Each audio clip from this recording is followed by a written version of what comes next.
Welcome to our vlog!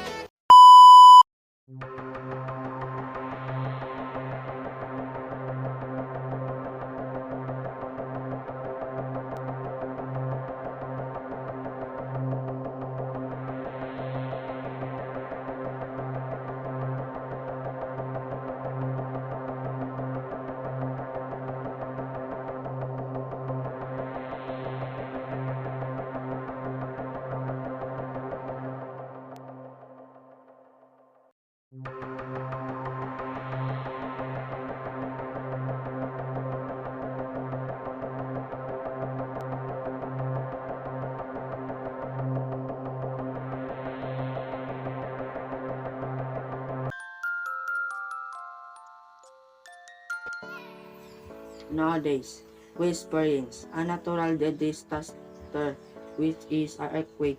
We experience a disaster for one knows when will it happen.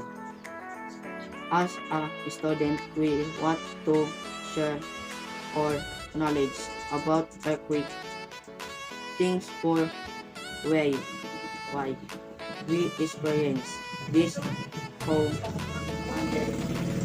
First, let us talk about earthquake. What is earthquake? Earthquake is an intense shaking of Earth's surface layer. The shaking is caused by movement in Earth's outermost layer. What is earthquakes? Earthquakes are usually caused when underground rock suddenly breaks and there is rapid motion along a fault. there are three common sources of earthquake. These are the induced earthquakes. These are caused by human activity like tunnel construction. Second is a volcanic earthquake, and third is collapse earthquake. We cannot prevent earthquakes. All we have to do during earthquake is duck cover and hold.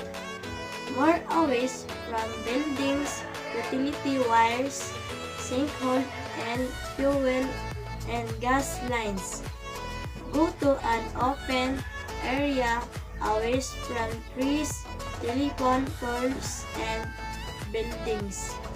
Also, it is important to have a ready bag including the first aid kit, a clothes, flashlight, and foods such as opening can or biscuits and water.